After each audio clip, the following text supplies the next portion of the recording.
It's Song of Songs again. A bundle of myrrh is my beloved to me, that lies all night between my breasts.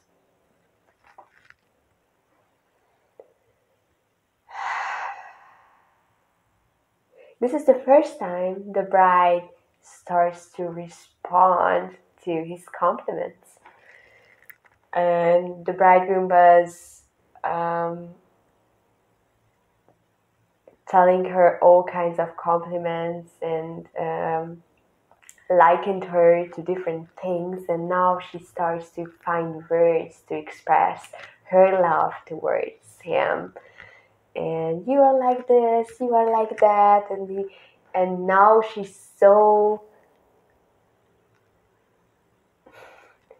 has received enough love so that she can reflect some of it. Like, she received all these compliments and praises, and now she cannot help but respond to this love. And yeah, so now she's about to find great words and expressions of affection. I was a bit researching myhrr. I realized that this was the good for all of the ancient times. Like, it was an embalming thing. They used it to preserve the dead bodies. They were believing in the resurrection, and it was used in all kind of cosmetics and creams. It was used in perfumes. It was not a cheap thing, and the plant itself wasn't that easy to grow. And it was also used as a painkiller, sort of, kind of like a drug. Like, they mixed it with wine, and they drink it, and it had kind of like an intoxicating effect, like calming kind of intoxicating effect. And we can see that the myhrr just appears every now and then in Jesus' story. Right at the beginning of his life, when he was born, he had been given myrrh, and it was already like a sign to his death. And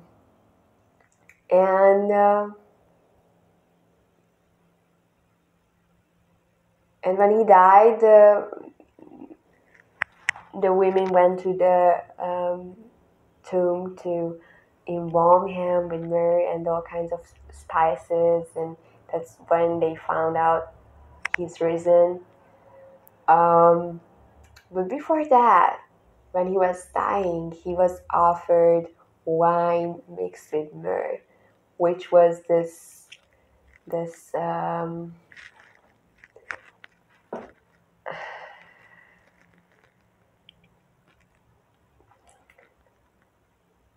painkiller kind of thing of the day. Jesus refused it because he wanted to feel the whole suffering, all the feelings, the situation included, and he refused to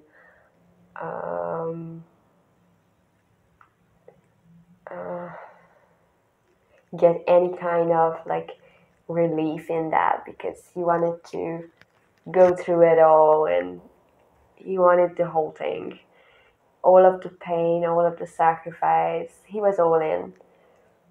So he refused this wine.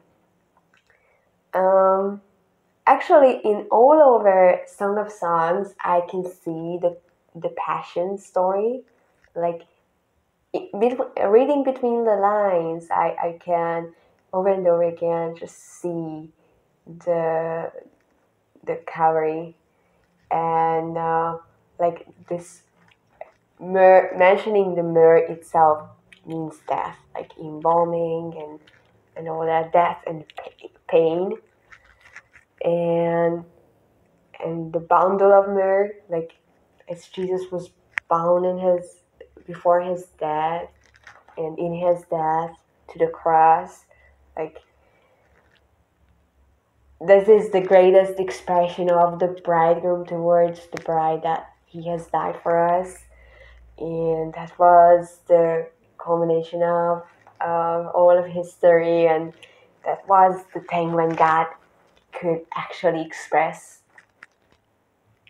his love towards you and toward all of humanity,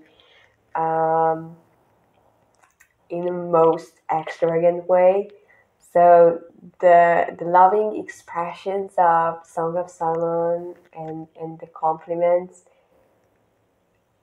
also have an undertone of, oh, this is about my sacrificial love as well. It's not just nice and full of kind expressions of affection and compliments, but it's about dying for you as well. So I love it that in this poem you can see both, and I'm not sure that the one who wrote it, let it be Solomon or anyone else, knew that it was about Christ. I think it was a real love song, but the one who was writing it was under the influence of the Spirit, and the Holy Spirit felt like, okay, let's put some twist into this story. One day they will know that it was me.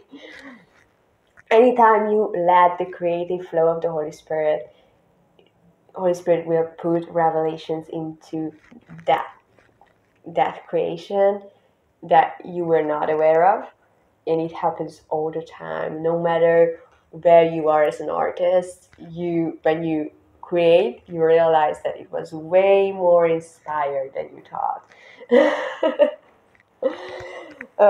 That's why I feel like a lot of like non-Christian things are so inspired, many times way more inspired than Christian stuff, because they let the creative flow grow through them, and the Holy Spirit is like, I'm all in. Yeah.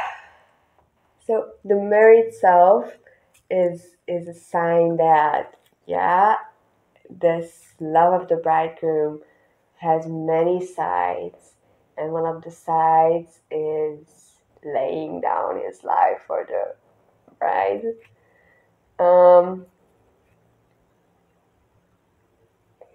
And what I really like is that expression all night. I remember when I first found out that I can spend time with Jesus, I didn't sleep for months. I don't see that at all, but definitely not at nights. Like, I was so excited, I couldn't sleep. I couldn't eat either. I didn't have a job. I was like living like a homeless. Yeah, I had a place to stay, but it was rarely that I slept because I was wandering on the streets at night and in worshiping on park benches, and I was a bit crazy with my friends or sometimes alone. And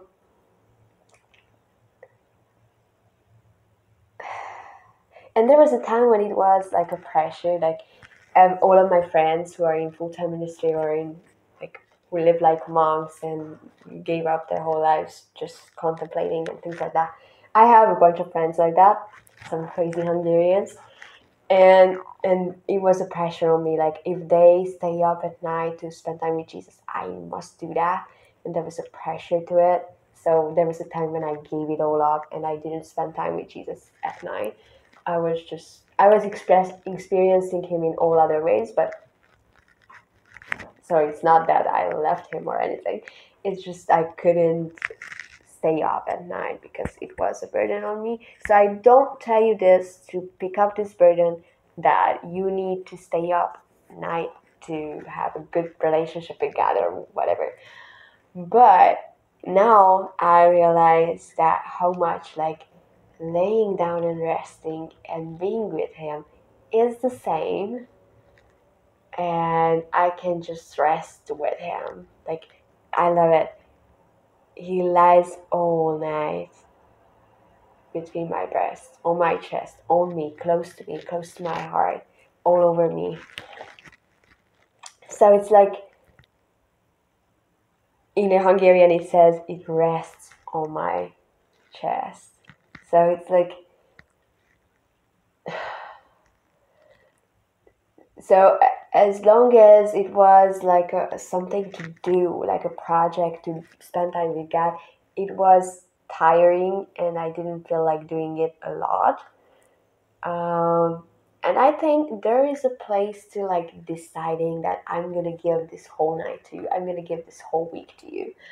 But that's great and awesome, and I love doing that. Many times I feel like I need to decide to give a certain time to him, but he prefers when you are so drawn to him that you cannot help but be with him. So how much time do you need to spend with your partner? Like, if you are in love, you must call this person, you must hang out, you just have to do it because just you cannot help it. And that's what God is longing for with you in your relationship with him. Like, when you realize like, oh, this stuff is really good, I must do it a lot. And there was a time when this frustration of like I can't spend enough time with him was over, and now I just rest. I love doing nothing with God, because it's so tiring to like find out some new worship song and find new words, and you are bored with all of your prayers after a while. Like, if you spend like weeks or years waiting on God, you are just fed up with all your practices, and it's good. Because doing nothing with him and resting in him and with him and letting him resting on you is that thing.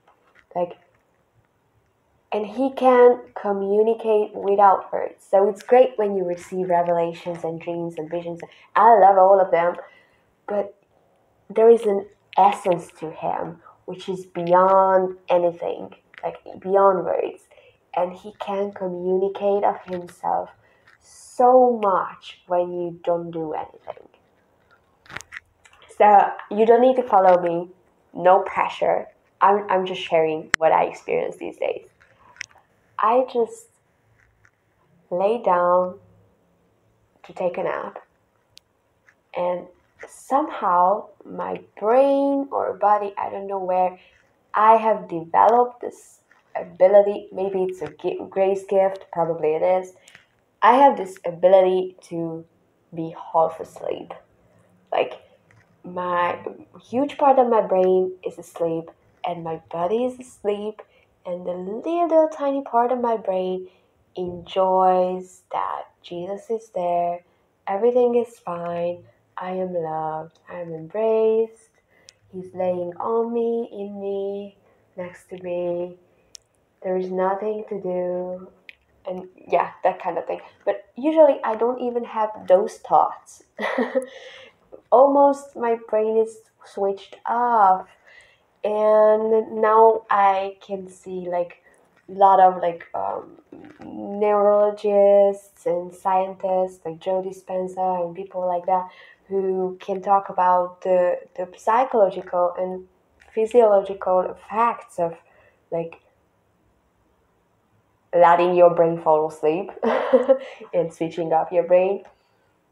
I don't talk about brain control.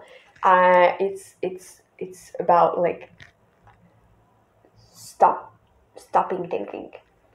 And yeah, there is a science behind it as well. I'm discovering that, like, when you think about things, even if they are not that bad, you just you are busy, and your body and your emotions react to your thoughts as if they were real issues, and you just exhaust yourself with all these issues that are not real. You just think about them, and if you always think, you just exhaust yourself emotionally and even physically. And when you stop thinking, it's like you make yourself available to God in a way you could never make yourself available anyway. I don't know how this works. I just feel like the Holy Spirit is leading me into this, and I'm surprised that there is a science behind it. And I just realized that, there were so many nights when I was awake thinking stupid thoughts, sometimes worrying or just sometimes imagining future. And I was or just contemplating on different issues. And I was like, oh, if I could spend so much time without sleep thinking stupid things, like, why couldn't I just give the same amount of time resting in Jesus? So I remember, like, staying up all night with my thoughts, and I felt like it was worth it. And how much worth it, how much more worth it is to spend time with God. Like, if my stupid thoughts are worth the time, how much more Jesus? But I don't want to, like, you don't need to pick it up as a burden, that something you have to do. I just realized this for myself, that there's something about wasting a lot of time. And what if this wasting would go to the constructive direction?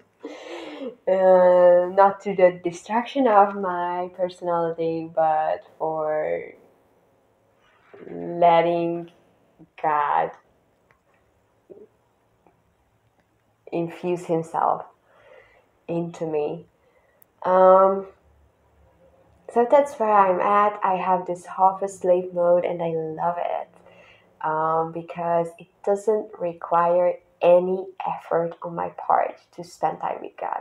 Many times it was a pressure on me, because I had to have a certain emotion. I had to pray a certain prayer. And it was like, oh, I'm too tired to do that. But now rest and spending time with God is almost the same. Is the same. Like, I just lay down and I'm half asleep, and I enjoy, like, doing nothing, and I enjoy being close to Him. So yeah, He rests all night on our chest, and I literally feel that many times, like, He's on me and resting on me. And if something is really close to you for a long time, you will smell just like it. And it's a very, very fragrant thing, the myrrh. Jesus is a very fragrant thing, very fragrant person. If you allow Him to rest on you a lot, you will smell just like Him. You cannot help. So yeah, there is something about the all night. I don't say that it has to be at night, especially if you work at night or whatever. Like, I know that it's different for everyone, but there is something about the all, like the all week, the all afternoon, like letting it happen, giving it all up. Like there's something about like letting it happen. Like you can't make it happen. You can't force the presence. You can't make yourself feel things. You can't pull the heaven down or whatever we do as charismatics. You can't do anything. You can only rest in what he has already done. And there's something about like allowing it to happen as long as it wants to happen. Like you cannot make it happen, but you can stop resisting it. And many times when I'm like, oh, I have half an hour before I have to go to sleep, and then it's so good, then I feel like, oh, I must stay here. Oh, I need to stay. Oh, just one more minute, just one more half an hour, just one more. And then most of my night is over. And sometimes I'm tired the next day, and I know it's worth it. Sometimes I'm not tired supernaturally, and then I'm really happy about it. And I'm absolutely free to sleep all night now. Like there's no burden. But sometimes I feel this like drawing up the spirit, like I need to stay. It won't be a theologically correct statement, but I need to say it. I love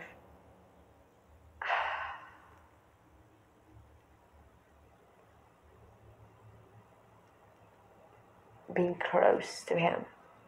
Like there is something about experiencing closeness. There's something about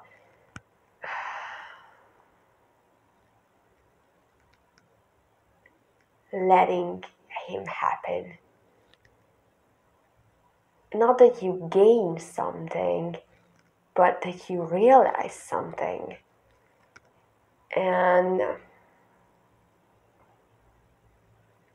there's something about giving way to it. I don't know how this works.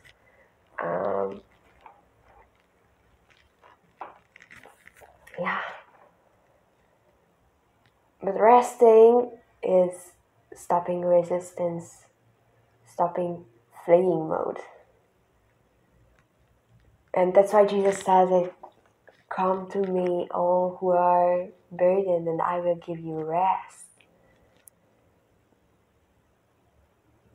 He's a resting place, David says. So it's like there is something about like not doing anything with him.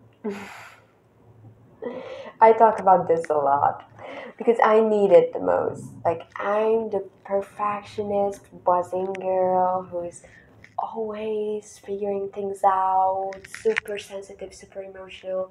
Like I'm the most annoying person if I don't experience this resting God.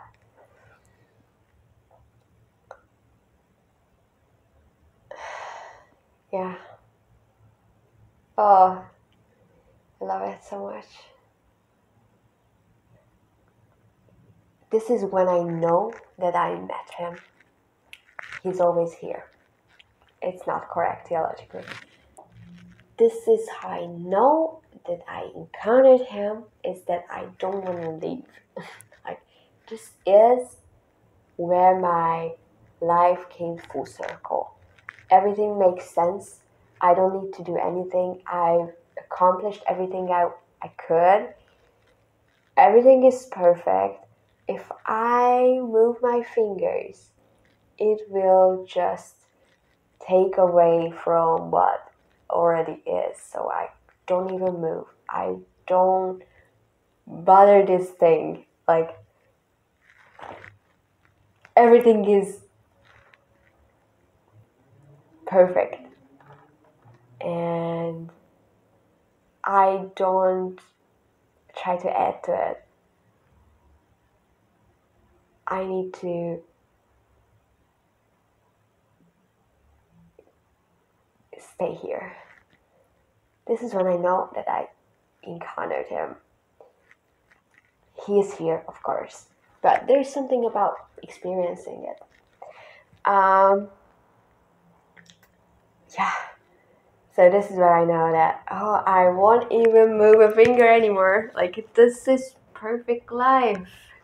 Don't you ever say a word to me. Like, don't you just leave me alone, leave me here. I won't even turn around. That's it. I'm completely full and completely satisfied. That's where I ever wanted to be. Oh yeah. So yeah, when I realized like I don't want to move anymore, that's when I know that I met him again. Um, yeah, there's something about letting him love you. There's something about letting him rest on you a lot, and let it happen the way it wants, as long as it wants to happen. I don't say it must be at night. I don't say it must be this or that. It's just there's something about letting him happen and resting in him. God bless you. May all the heaven fall on you. I love you. Bundle of myrrh is my beloved to me, that lies all night between my breasts.